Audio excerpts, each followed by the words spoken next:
A few moments later. Kita nyo yan? Napakagaling ko magwalis kasi papasok ako sa akap. Gusto ko makapasok sa akap kaya ipakita ko yung talent ko sa pagwalis. Kasi balita ko nag-release na daw ng sweldo sa akap kaya gusto ko makasali doon. Aga pa tayo nagising kasi taming labahan namin ngayon. Yes! Nandito na ako ngayon sa may bubon kasi dito ako maglalaba. Kita niyo yan? Ang dami kong labahan. Tapos medyo madamo dito yung daanan pero nagpapasalamat ako kasi mga kaibigan ko yung ahas. May kalabaw. Hi kalabaw! Pakita mo yung kalabaw. Ang ganda. Siya si Baby Belinda. Pangalan ko si Baby Belinda.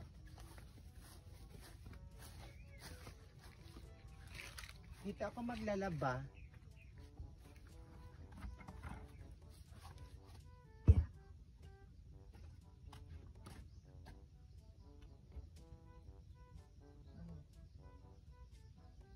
Wala tubig.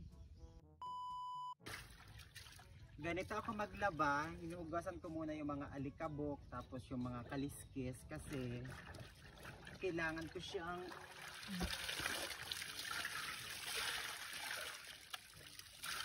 yung gagawin ko kasi imamarinate ko siya dito. Yan.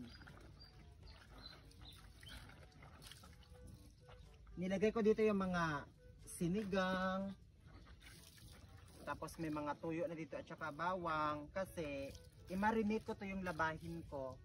Ibabad ko siya mga 1 week. Babalik ako dito 1 week para sigurado tanggal yung ano, yung dumi.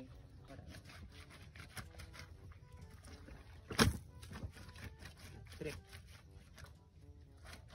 Grabe talaga yung dumi pag comforter kasi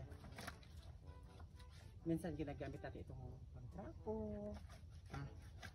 Madami na kasing multo dito sa comforter na nakadikit. Kasi alam niyo kung magtulog kami kung gabi, daming batang umiiyak dito.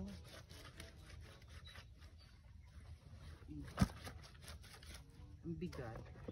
Kaya dapat advice ko lang sa inyo, kung maglaba kayo ng mga comforter, yung mga malalaki dapat galit ka.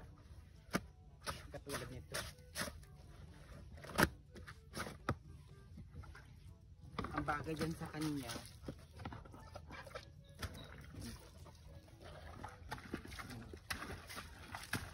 apak-apakan mo na lang para mas madali. Kasi yung muscle ko, tingnan mo. Lumalaki na siya kasi ako si Captain Barbell. Enjoy mo na lang siya.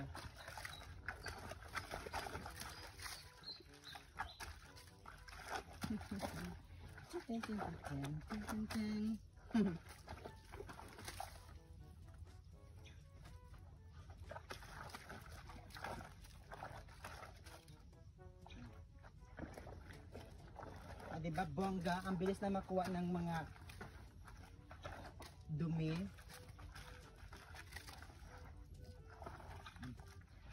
Ito lang yung sikreto.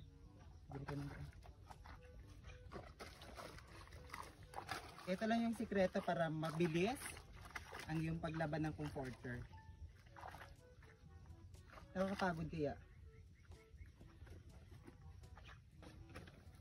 Yeah.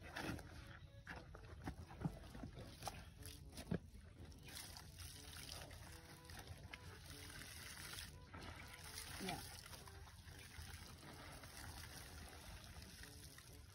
Bigat. Diba?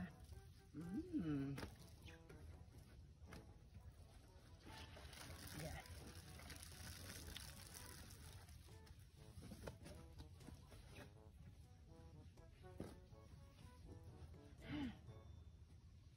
Ang sarap lang maghiga-higa, ang sarap lang magsuot-suot, pero kabad trip kaya maglaba. Walang katapos sa itong laba-laba na to. Ipang ano pa, may dalawa pang labahin, comforter. Siyempre, imamarinate ko ulit sila ng 1 week.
tumakas. Tapos na. Binababad ko na siya sa downy para kahit paano magbango-bango siya.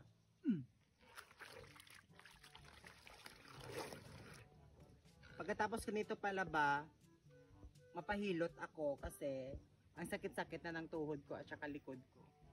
Gina-zoom.